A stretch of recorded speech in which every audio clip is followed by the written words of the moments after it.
So I just want to talk about a couple filters many of you are using out in the field. We've got the Katadyn BeFree and we've got the Sawyer Micro Squeeze. They both have some good points and some bad points. I'm going to go over those just real quick. So for the BeFree, love this filter, especially because it's got a big wide opening, which is a lot easier to fill than on the Micro Squeeze. The bag is definitely, it's a little bit louder, more obnoxious, but the opening is a lot smaller. We were in Glacier for a 5-day hike there. Most of us had this, one guy had this, and the water was so sparse up in the mountains that it was hard to get. We were able to fill it up with this. He couldn't get this down enough to get the water in there.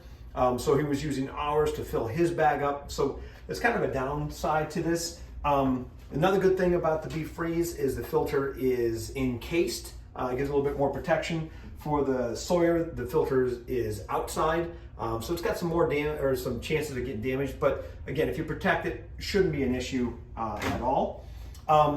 This can filter up to 1,000 liters, depending on the clarity of the water. But if you've ever used this, no matter how well you take care of it, and I've taken pretty good care of them as far as rinsing them out every time during my use. But if I'm on a 5-6 day trip, usually by the 5th or 6th day, I'm really struggling to get water through this. It starts to clog up a little bit. It's hard to rinse out. Unfortunately, you can't back flush it, so it's kind of difficult to take care of as far as keeping water going. For this one, that's the beauty of this one, is it'll do up to 100,000 gallons, not liters.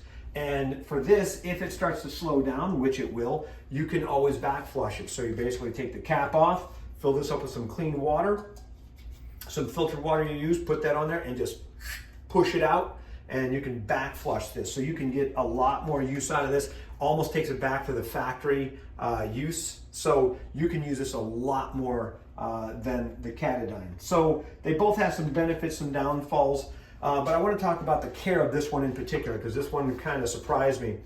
So I'm a biology teacher, and last year, my students had collected a bunch of pond water. We were looking at it underneath the microscope. So I wanted to see how good these actually worked. And so I got some pond water, got some auger plates. And so I did some auger tests with these. And so I tested the pond water, and then I ran the pond water through here to see how good it would work. Again, like any good science experiment, you do it at least 3 times, which I did. Every single case, this came back with way more bacteria than the pond water ever did. So I've seen some videos out there that say, you know, don't bleach these, you can ruin them, things like that. This is going to slow down way before you ever get to that 1,000 liters, unless you're using completely clean tap water out of this. No matter how good you take care of it, it's just going to slow down. You're never going to ruin this by using bleach. So you have to bleach these. And to bleach these, again, I've seen some videos of some people saying just rinse them real good and just let them dry. I wish they would take those down, because, again, the bacterial count was unbelievable that I saw with this. And that's what I was doing. I was rinsing in good, clean water. I was letting it air dry. And then I was finding that huge bacterial count versus the pond water. So to bleach these are a liter. Basically, I follow the directions, and they suggest 4. You could do 4 up to 8, depending on how aggressive you want to get, depending on the water you came from. I'm on the river all the time, and I bleach my gear all the time. I've never ruined my gear with bleach until I've worn it out. This is going to be the same way. You're not getting 1,000 gallons or 1,000 liters through this and ruining from bleach beforehand. So bleach it, kill that bacteria. The way I do it, I put 4 to 8 drops in there, and then I run this through. Once, I'll let it set for a good 5 minutes. I'll do the same thing, 4 to 8, depending on how aggressive you need to get. I'll run it through a second time, let it set for a good 5 minutes, and then I will flush it out with good clean tap water 2-3 different times to really clean this out, and then let it air dry. One of the problems you're going to find, and then for the bottle itself, you know, they're talking about putting a scrub brush in there. You don't need to do that. It's very flexible. You can turn the whole thing inside out and then wash it with your hands with soap and water that way.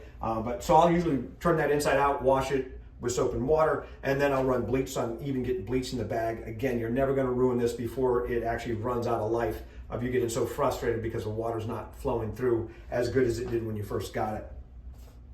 So make sure you're bleaching that. One of the problems you're going to run into if you let this set for a few weeks, months, even a year, and you go to use it, don't panic because it's not going to work right off the bat. You have to fill it up with some water, and then I store it upside down, like in a glass or a jar, a cup, something like that, and let that water sit down in that filter and let it soak into that filter, and then it'll start flowing. So don't panic if it doesn't work, if it's been dried out. Okay. Now, as far as the Sawyer goes, again, we talked about how it can back flush.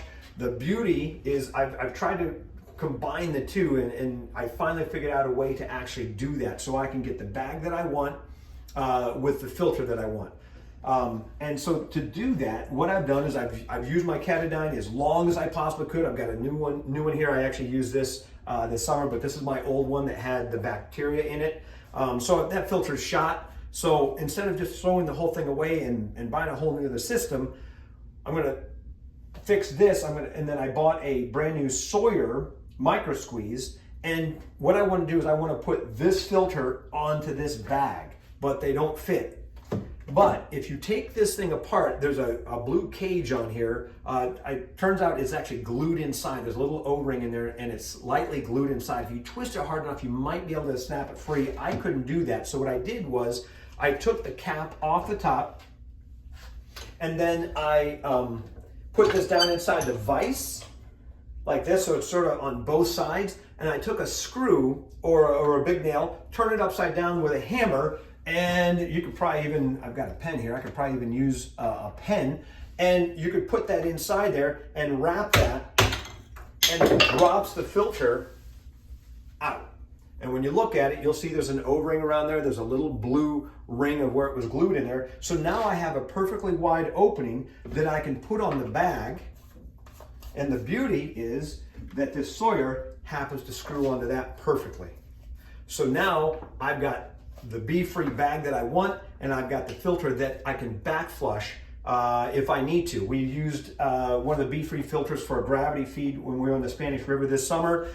And by day 3, we were getting frustrated because we were just squeezed on the bag trying to get that water to go through, but we couldn't back flush it. This you can, which means you can keep getting flow while you are on your trip out in the field.